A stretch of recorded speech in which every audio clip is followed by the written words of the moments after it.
Olá, seja bem-vindo a mais uma aula de Física 1. Na aula de hoje vamos continuar nosso estudo a respeito do movimento em duas dimensões, analisando um caso especial desse tipo de movimento. Mais especificamente, vamos tratar do movimento de projéteis, que é um tipo de movimento onde o movimento em uma direção ocorre sob a aceleração da gravidade e outra direção ocorre em movimento uniforme, ou seja, sem aceleração.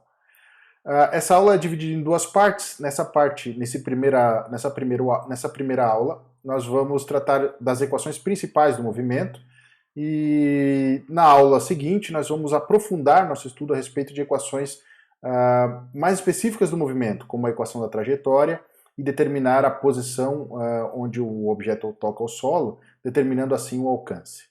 Ok?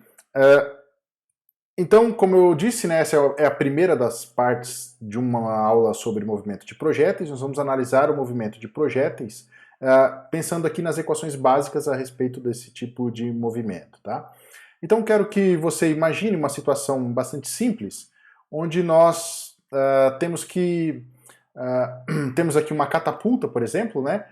O movimento de projéteis é um tipo de movimento que deve ser muito bem conhecido por um artilheiro, por exemplo, que é a pessoa que opera uma catapulta, um canhão, onde ele lança um determinado objeto e esse objeto acerta em determinado ponto do solo, ou então aqui como está sendo mostrado na figura, ele acaba por acertar uma torre. Tá? Então todo o problema do movimento de projéteis vai ser o movimento que ocorre após o lançamento da catapulta, né? Então o projétil é o objeto que está se movimentando aqui nos eixos x e y, na direção horizontal e na direção vertical, e ele percorre uma trajetória, como veremos, na forma de uma parábola, né? Então às vezes também é chamado de movimento parabólico, porque esse tipo de movimento, como nós vamos ver na aula seguinte, ele é definido por uma equação de uma parábola.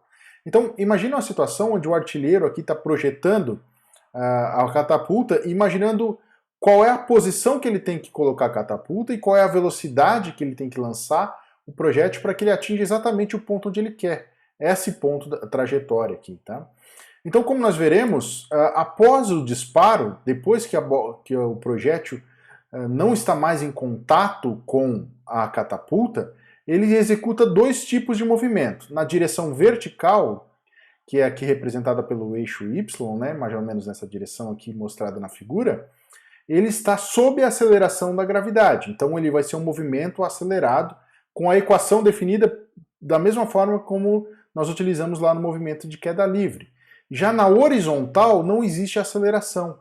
Então no exato momento que o projétil deixa a catapulta, ele vai executar dois tipos de movimento. Na horizontal será um movimento chamado uniforme, ou seja, sem aceleração. Na vertical, existirá uma aceleração definida pela aceleração do campo gravitacional, que é a aceleração da gravidade, né? Ela aponta para baixo e ela vale aproximadamente 9,81 metros por segundo ao quadrado. Então essa aceleração ela vai surgir aqui desde o início do movimento até o final e ela vai estar presente então no movimento ao longo de toda a trajetória, enquanto o movimento na direção x será sempre executado de forma uniforme.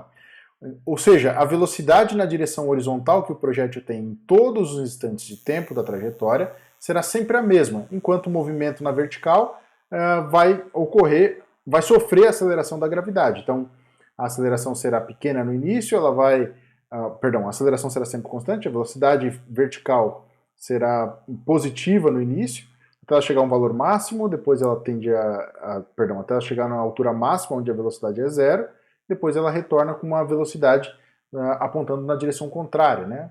Nós vamos ver mais especificamente o caso da velocidade em todos os pontos. Mas nós temos em dois instantes a trajetória, né? Depois do vértice a velocidade vertical é para baixo, e enquanto a velocidade antes do vértice é para cima. A gente vai detalhar um pouco mais isso. Mas por enquanto eu quero que você perceba justamente isso, tá? Que esse tipo de movimento, o movimento de projéteis, ele é formado pela composição de dois movimentos distintos. O movimento uniforme na horizontal e o movimento uniformemente acelerado com a aceleração da gravidade, né? Ou seja, de acordo com a aceleração da gravidade g. E aqui no movimento uniforme, a característica principal é que a velocidade é constante, tá? Ela não muda. Ou seja, é um caso onde a aceleração é zero, tá? Na hora de tratar esse tipo de movimento, nós vamos quebrar ele em dois tipos, né, justamente horizontal e vertical, e vamos trabalhar com as duas equações independentes umas das outras. Né? A equação do movimento horizontal não vai estar relacionada com a equação do movimento vertical, e ele vai ocorrer, então, quase que de maneira distinta, né, quase que de maneira independente. Como a gente vai ver, existe uma variável ali que une as duas equações, como eu vou mostrar para vocês a seguir. Então, tudo que nós temos que fazer é resgatar a equação do movimento de queda livre para vertical e resgatar a equação de movimento uniforme para o movimento horizontal. Juntando esses dois movimentos, nós vamos conseguir descrever a posição da partícula em cada instante de tempo. E assim também será para a velocidade.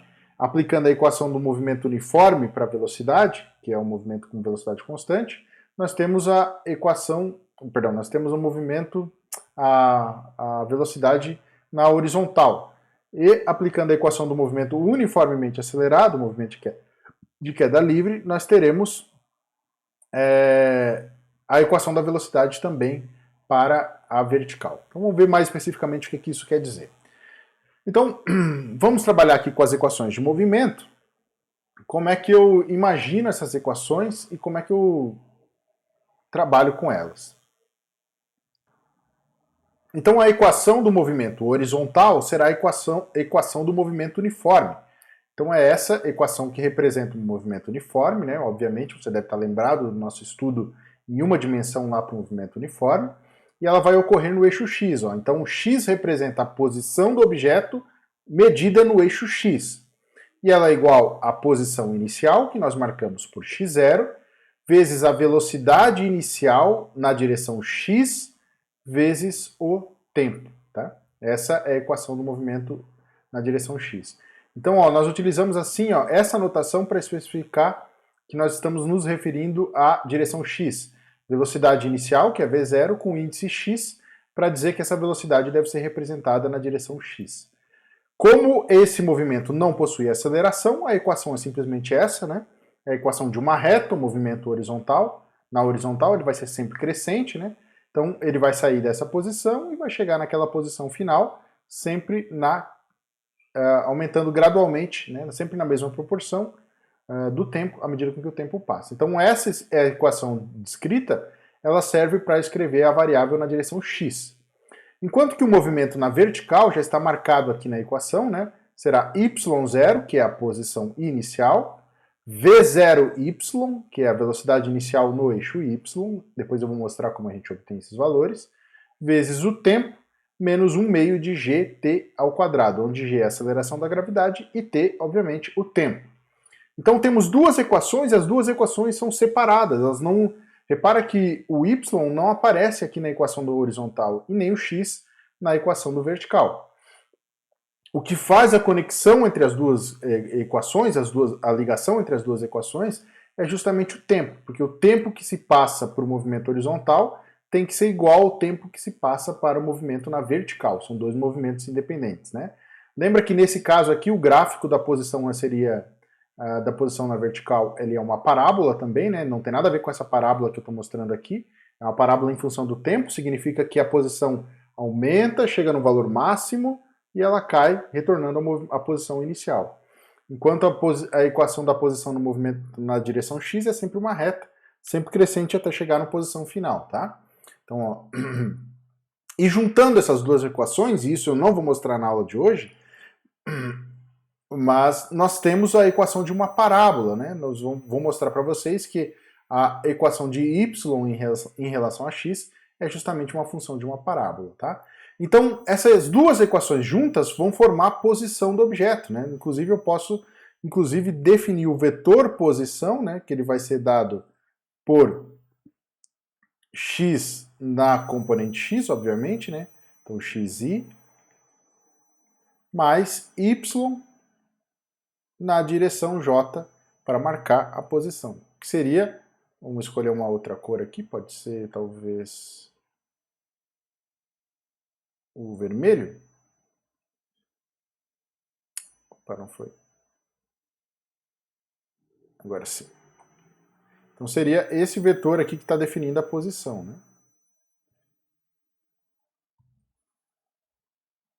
Aqui. Esse vetor que define a posição do objeto em qualquer instante de tempo. Então, se você souber, novamente, né, a posição inicial e a velocidade inicial do objeto, em qualquer instante de tempo é possível utilizar essas duas equações e definir qual será a posição, ou seja, qual a coordenada x e a coordenada y do objeto em cada instante de tempo. Ok? Pensando aqui um pouco mais, de maneira mais detalhada, né, analisando aqui o movimento, nós temos alguns pontos de importante interesse aqui que nós precisamos destacar. Então, por exemplo, eu posso imaginar que o objeto não parte da origem, né? Ele parte de uma altura qualquer aqui, por exemplo, de uma posição qualquer. Então, a posição que ele está no início do movimento, ou seja, quando t é igual a zero, define o que a gente chama de posição inicial do objeto, né? Então, essa posição vai ser sempre caracterizada por duas coordenadas, x0 e y0, e define, portanto, a posição inicial do objeto. Depois ele vai então descrever uma trajetória na fórmula de parábola, né, com a concavidade voltada para baixo, e em um determinado instante da trajetória, que a gente vai examinar mais depois como definir esse instante, ele encontra a altura máxima alcançada, né, a partir desse ponto, né, ele é um ponto específico do espaço, ele ocorre apenas em um instante específico, ele vai possuir então a altura máxima, e é possível definir quanto vale essa altura. Tá? Depois ele vai continuar a sua trajetória, passando a altura máxima, ele começa a regredir em direção ao solo, retornar em direção ao solo, e ele vai encontrar aqui um ponto onde a posição y é zero, né? E a posição x, depois nós vamos ver isso mais detalhadamente também, é definida por r, e é o que a gente chama de alcance horizontal, que é a distância na horizontal medida entre o lançamento e a posição onde ele toca o solo. Então, quero que você visualize e imagine a característica desses pontos em específico também, tá? Todos eles. Repara também que nós temos aqui o vetor velocidade inicial. E é a partir desse vetor que nós determinamos a componente x, que é a velocidade que vai apontar na direção x, e a componente y, que é a velocidade que vai apontar na direção y. Na direção x ele vai ter sempre a mesma velocidade, enquanto na direção y isso muda gradativamente com o tempo. Vamos então examinar como deve se comportar a velocidade do objeto. Né? Então a velocidade vai ser sempre, assim como a posição, né? Ela é sempre um vetor, tá? Em qualquer instante de tempo, ela será representada por um vetor e ela vai ter duas componentes, a componente x e a componente y desse vetor, tá? E ele vai mudando de acordo com o tempo, a velocidade muda de direção, né? Lembrem-se lá da nossa aula de movimento, a aula introdutória de movimento bidimensional, que a velocidade é sempre tangente à trajetória, né? Então, o vetor velocidade em cada instante estaria em posições diferentes aqui, né? Então, vai ficar ruim aqui, mas aqui está sendo mostrado a componente y e a componente x, e você pode reparar o que acontece com essas duas componentes. Então, veja, repara que a componente x do movimento, ela se mantém sempre constante, e sempre igual ao valor da velocidade inicial na direção x. Então, a velocidade com que o objeto está na direção x nesse instante é exatamente igual à velocidade nesse instante, é exatamente igual à velocidade nesse instante. Enquanto que a velocidade na vertical, ela muda à medida com que o tempo passa. Ela parte com uma velocidade inicial alta e ela vai diminuindo à medida com que o tempo passa, né? Até chegar a um ponto onde a altura alcança a altura máxima, o vértice da parábola, e nesse ponto a velocidade em y ela é nula. Vou escrever aqui para você, inclusive, lembrar que a velocidade nesse ponto, em y, é igual a zero, tá? A componente vertical da velocidade. Ou seja, no ponto mais alto da trajetória, o objeto só tem velocidade horizontal, não tem mais velocidade vertical. E a partir desse ponto, a velocidade inverte o sentido, ou seja, ela passa a apontar para baixo, e ela vai aumentando até chegar com a velocidade mais alta, e exatamente igual, né, depois eu vou mostrar isso também, com que ela partiu do solo. Então ela vai fazer todo esse movimento e no final vai ter a mesma velocidade que ela tinha aqui no início, tanto na horizontal quanto na vertical. Na horizontal, claro, ela vai ter sempre a mesma velocidade, e na vertical ela vai ter velocidades variando com o tempo. Eu separei aqui as duas equações para você lembrar, né? Então, a velocidade em x ela é sempre igual à velocidade inicial em x, porque o movimento tem velocidade constante, e a velocidade em y, ela depende desse tempo aqui, tá? Ela depende dessa equação e, portanto, ela vai depender do tempo. Então, a velocidade inicial menos a aceleração do objeto, que é a aceleração da gravidade, na direção y, vezes o tempo. E essa é a equação, essas duas equações definem, então, o movimento na horizontal e também na vertical. São duas equações bem importantes para a gente. Indo mais adiante, eu gostaria de lembrá-los que a velocidade, as projeções de velocidade na horizontal e na vertical podem ser obtidas também por trigonometria, né? Se você conhecer o ângulo que a velocidade faz com o eixo x, por exemplo, a partir desse ângulo aqui, perdão, a gente pode chamar de θ ou de alfa, dependendo, né? Eu posso dizer que a velocidade em x será, em qualquer instante, né, a velocidade, o módulo da velocidade vezes o cosseno daquele ângulo. Repara que o ângulo muda a cada instante de tempo, né, exceto o ângulo inicial, que é uma constante.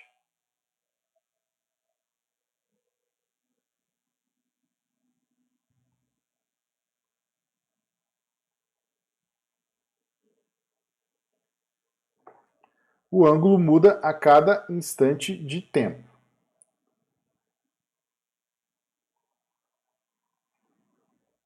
E o vetor velocidade também muda, né? Porque ele vai diminuir até chegar a um valor mínimo, depois vai aumentar novamente. A velocidade em y, da mesma forma,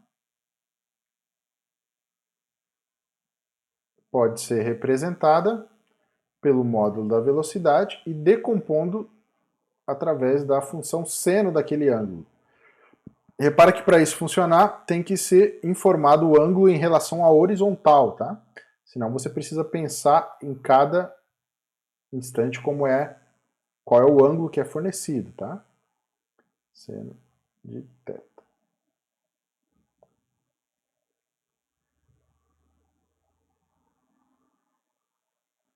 Ok? Bom, é muito simples trabalhar com movimento de projéteis, né? Recapitulando, você trabalha com o movimento horizontal com a equação do movimento uniforme, na vertical com a equação do movimento uniformemente variado com a aceleração da gravidade, junta esses dois movimentos e trabalha com eles para obter as informações que você queira, né? A posição e a velocidade, por exemplo, do objeto. Eu vou mostrar isso tudo num exemplo a seguir, espero que você possa acompanhar então. Bom, então aqui temos o exemplo que eu preparei para a gente resolver juntos aqui, tá? É um problema de movimento de projéteis, ele é lançado com uma velocidade informada, né?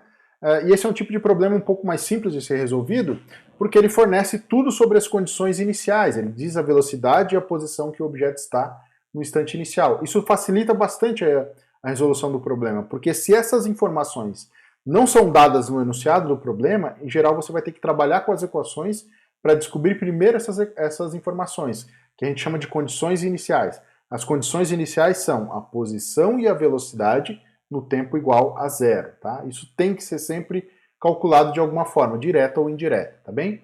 Então, é um problema onde a gente vai trabalhar com essas informações, vamos ver como é que a gente faz isso. Então ele diz assim, ó, um projétil é lançado do solo com velocidade de 37 metros por segundo a partir de um ângulo de 53,1 grau em relação à horizontal. Está tudo representado na figura, né? Então a velocidade inicial que é 37, a inclinação em relação à horizontal que é 53,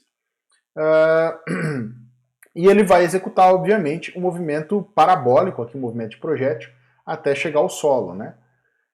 Então ele fala assim, letra A, encontre a posição e a velocidade do projétil no instante t igual a 2 segundos.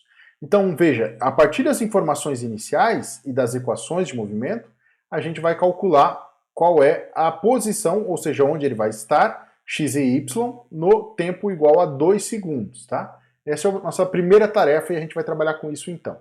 Então, a primeira coisa que eu tenho que fazer é obter as condições iniciais. Recapitulando, condições iniciais, posição e velocidade no instante igual a zero, né?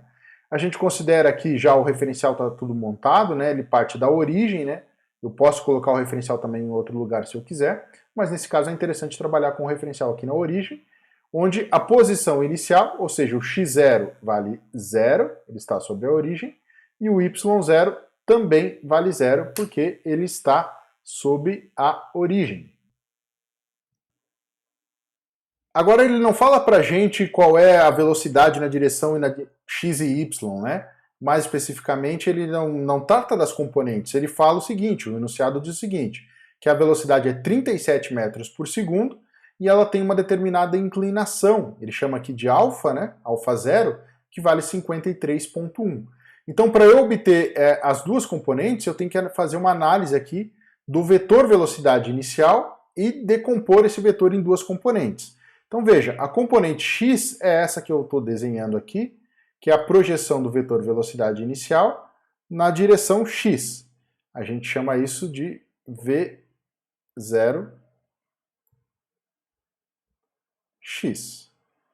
E a projeção y é a componente do vetor aqui projetada no eixo y,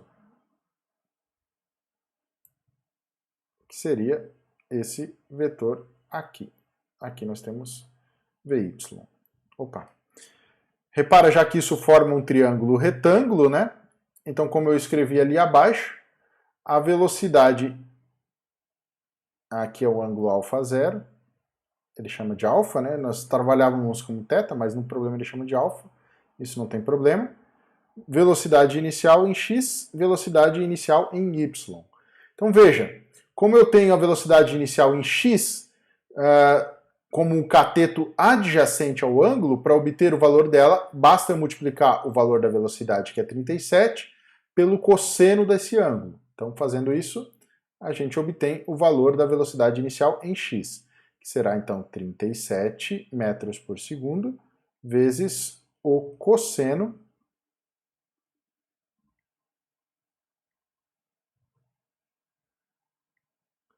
de 53,1.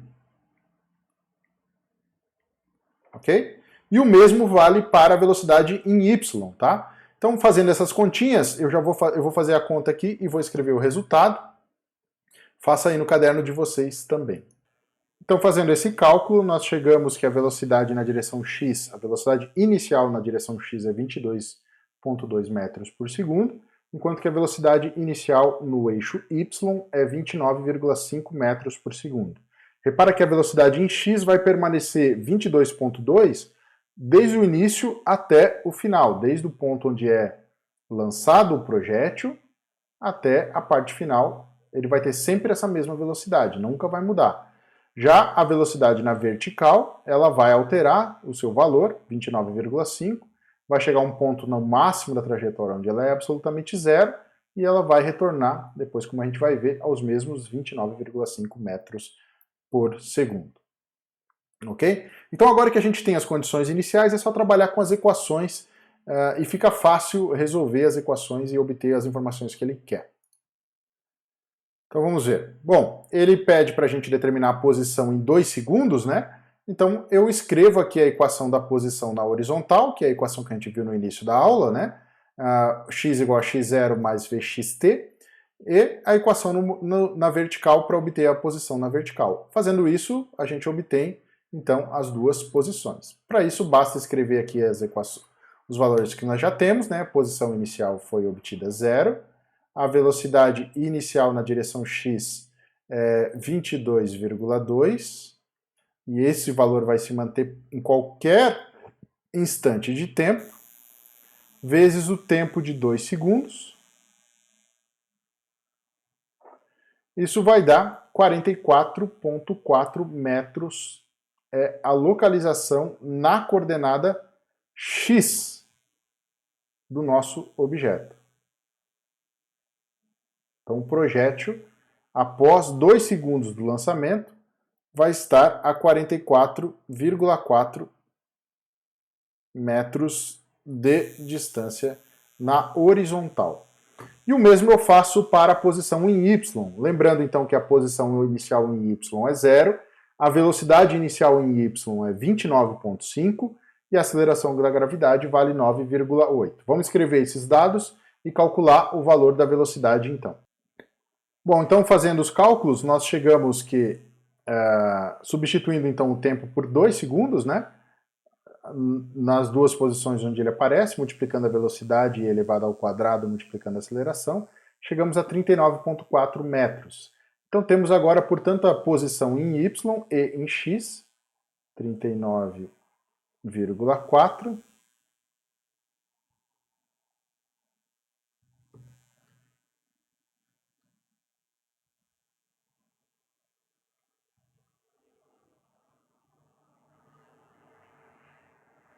e a posição em x é 44,4. Opa, já está aqui em metros para x e y. Vamos colocar a unidade aqui. X e y. Então essas duas equações são úteis para determinar a posição, agora que a gente sabe a velocidade inicial, e a posição inicial e o tempo. Qualquer tempo você pode brincar com outros valores de tempo e determinar a equação em vários pontos, você vai ver que a trajetória desenvolvida terá a forma justamente de uma parábola, como nós vamos demonstrar isso matematicamente na próxima aula. Tá? Então isso que representa a posição da partícula nesse instante de tempo. Né? Então veja que nós trabalhamos com as equações de maneira separada. Né? A única variável em comum é de fato o tempo, que aparece nas duas equações, mas as direções são independentes, a posição em y e em x. E a junção dessas duas posições na vertical define, de fato, a posição no plano do objeto naquele instante de tempo. Bom, a seguir, então, nós podemos pensar em determinar, né, o problema não pede, mas podemos calcular aqui de forma extra a velocidade naquele instante de tempo, para perceber que ela vai ser diferente dos 37 metros por segundo que ele tinha no instante inicial. Então vejamos, para calcular a velocidade na direção vertical, eu utilizo a equação da velocidade em y e na horizontal a equação para a velocidade em x. Então vai ser a velocidade inicial em y, que era 29,5,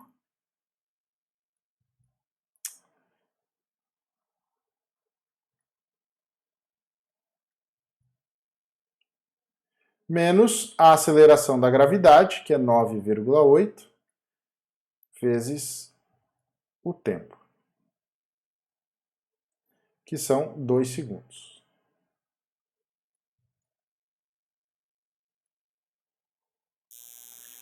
Fazendo esse cálculo, nós obtemos então a componente vertical da velocidade. Fazendo os cálculos, então nós chegamos a 9,9 metros por segundo para y, e a velocidade em x se mantém 22,2 metros por segundo, sempre o mesmo valor, e essas são as duas componentes. Né? Posso inclusive imaginar aqui que a velocidade teria uma direção, veja que a componente horizontal é maior, é quase o dobro, né? Um pouco mais do que o dobro que a componente vertical, então é uma velocidade que deve estar quase chegando à sua altura máxima. Né? Alguns segundos depois alguns instantes depois ela já deve alcançar o seu valor máximo, a altura máxima, que é a velocidade mínima, na verdade, né?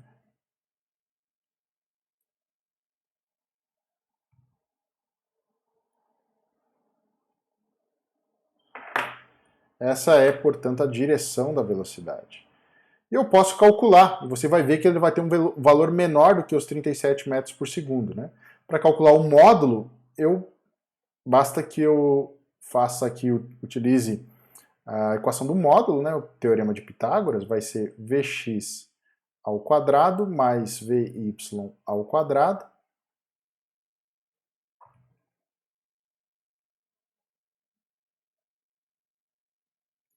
Fazendo esse cálculo, você vai obter o valor da velocidade, então, né? Elevando cada um dos dois termos ao quadrado, e depois tirando a raiz quadrada, nós vamos obter o valor da velocidade. Então faça um cálculo no caderno, eu vou fazer aqui e vou completar na sequência. E assim, então, nós definimos a posição em 2 segundos e a velocidade com as duas componentes na horizontal, né? A velocidade em módulo vale 24,3 metros por segundo, foi o que nós obtivemos, faz sentido o que nós obtivemos, porque ele é menor do que 37, né?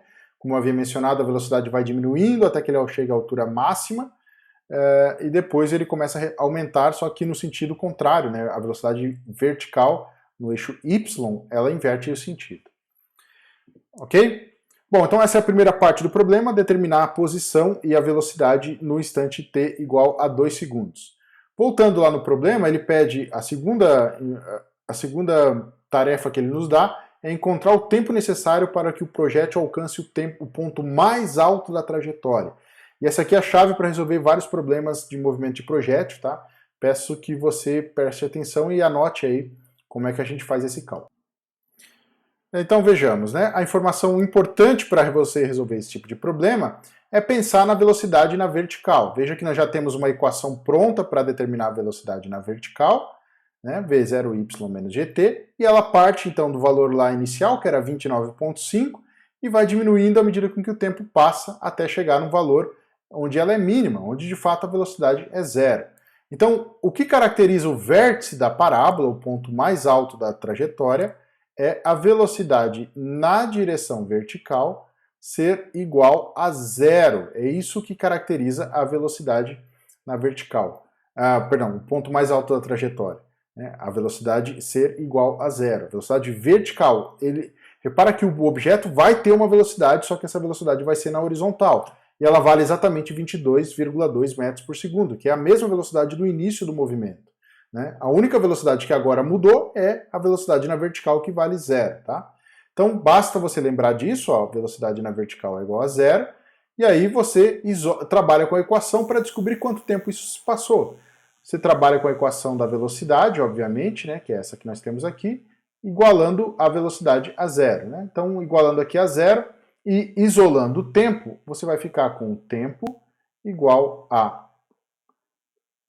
Olha que eu passei o tempo para o lado esquerdo, né? Ele vai ficar a velocidade inicial na direção y,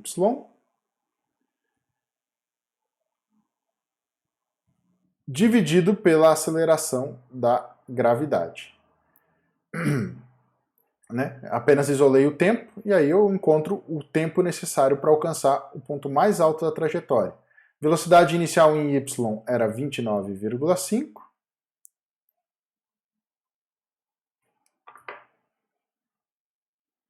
dividido pela aceleração da gravidade, que é 9,8.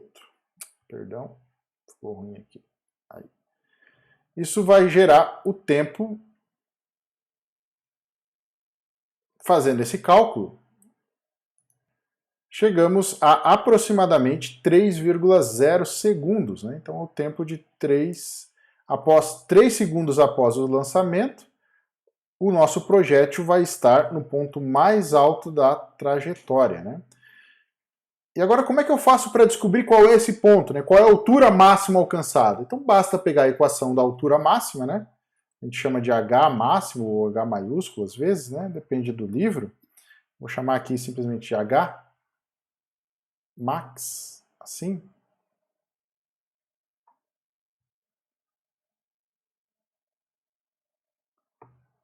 Que seria essa altura. Basta substituir o tempo que nós obtivemos ali, 3 segundos, na equação.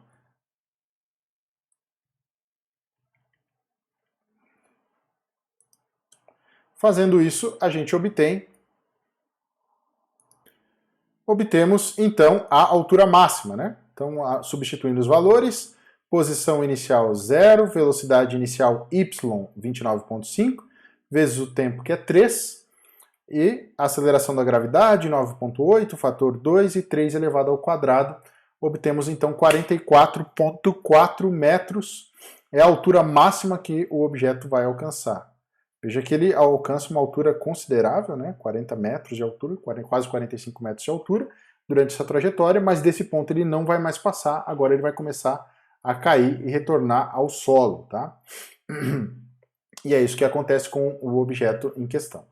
Agora a gente pode então para a nossa última tarefa, que é determinar, encontre a distância a partir do ponto de lançamento em que o projétil toca o solo.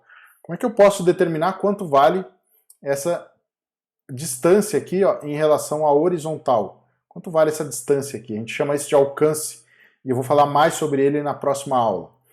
Então, examinando a equação da parábola, repara o seguinte, que a chave para resolver esse problema é perceber que a coordenada y desse ponto vale zero, né? Então, eu vou pegar a equação da posição na vertical e vou substituir por zero e vou fazer o mesmo a partir da equação do tempo para obter a posição na direção x. Vamos ver na prática como que isso acontece.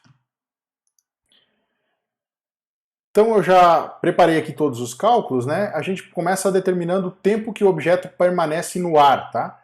Como é que eu faço isso? Bom, eu pego a equação da posição e escrevo a informação que eu sei, que a posição final tem que ser zero, né? Olhando para esse ponto aqui, as coordenadas desse ponto valem o que a gente chama de R, que é o alcance para x, é um valor que eu quero descobrir. Mas para y, eu sei que a coordenada desse ponto vale zero, precisamente zero. Então, basta eu substituir o valor zero, que é o valor desse ponto da coordenada, que ele vai tocar o solo, aqui na equação da posição. Então temos 0 igual a 0 mais v0yt menos gt2 elevado ao quadrado. Falta um quadrado aqui. Aí, o passo seguinte é isolar o tempo, né? Para poder descobrir quanto tempo ele permaneceu voando até chegar ao solo. Então isso é feito isolando aqui o tempo na equação que eu fiz, né? Eu passo o termo que tem a aceleração da gravidade para o lado esquerdo, e aí eu faço uma divisão, divido a equação toda pelo tempo dos dois lados, né? E eu posso fazer isso porque eu sei que o tempo não é zero. O tempo é igual a zero nesse ponto, mas esse ponto não me interessa, né? Não é um valor, não fornece um valor interessante. Eu quero saber o tempo que ele demora para chegar até aqui, e com certeza esse tempo é diferente de zero. Né? Essa equação tem duas soluções, né? O y igual a zero tem duas soluções, o instante inicial e o instante que eu quero descobrir. Aí, então eu divido a equação pelo tempo, eu mato aqui o expoente quadrático e elimino aqui o valor de t, né? Vou fazer essa simplificação aqui para te ajudar a colocar no caderno. E aí eu isolo o tempo, já tenho ele isolado, basta eu substituir os valores. Então vai ficar 2 vezes 29,5, que é a velocidade inicial, dividido por 9,8, que é a aceleração da gravidade. E aí a gente chega ao tempo aproximado de 6,02 segundos, tá? E com isso substituo aqui o tempo na equação da posição. Ó, veja que agora eu trabalho com a equação da posição na horizontal, para descobrir quanto tempo ele quantos metros ele caminhou na horizontal até chegar naquela posição. Então vai ser a velocidade na horizontal que ele manteve durante todo o tempo, 22,2, vezes o tempo, que é aproximadamente 6, né, arredondei aqui, para dar 133 metros de alcance. Então, na horizontal, esse ponto está a 133 metros de distância da origem, né, que é o que a gente chama de alcance. E como eu disse, a gente vai falar mais sobre ele na próxima aula. Para finalizar, eu posso utilizar aqui, o problema não pede, né, mas é um cálculo extra interessante de se fazer, que é substituir o tempo de 6 segundos na equação para a velocidade. E aí eu tenho aqui, ó, a velocidade em x na horizontal, né, ela nunca vai mudar, vai ser sempre esse valor aqui, 22,4. Na verdade era 22,2, né?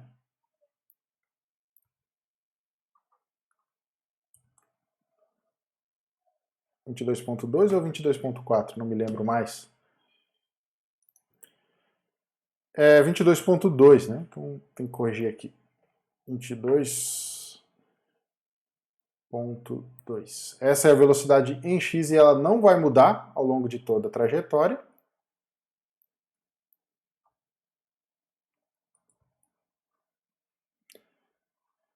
E a velocidade, então a velocidade para x no impacto é a mesma velocidade que ele tinha no início, né? 22,2. Fazendo esse cálculo aqui, a gente vai chegar, arredondando aqui, eu cometi um errinho de cálculo, vai dar 29,5, né, para a vertical. Vejamos o que eu fiz na vertical. Eu usei a equação para a velocidade em y, né, substituí a velocidade inicial y, 29,5, a aceleração da gravidade e o tempo que é 6. Com isso vai dar menos 29,5, que é exatamente igual à velocidade inicial, só que agora ela é negativa. Isso significa que a componente da velocidade aponta para baixo, tá? Por isso que a velocidade... Claro, né? Ele está chegando ao solo, então a velocidade está apontando para baixo. Fazendo esse cálculo, para obter o módulo, o valor de fato da velocidade, né, eu faço 22,2 elevado ao quadrado mais 29,5 elevado ao quadrado, tirando a raiz quadrada, eu chego a 36,9, que é, por uma questão de arredondamento, não vai ser a velocidade inicial, né? A velocidade inicial era 37, mas isso é só uma questão de arredondamento no cálculo, né? Se você fizer com todos os algarismos significativos, ele vai dar exatamente 37,1, que é o valor da velocidade que o objeto tem de fato. Ok? Bom, então peço que você refaça esses cálculos, tente se convencer do procedimento que nós adotamos até aqui. Na próxima aula nós vamos falar um pouco mais sobre velocidade, sobre o alcance e sobre a equação da trajetória no movimento de projéteis. Até uma próxima, valeu, até mais.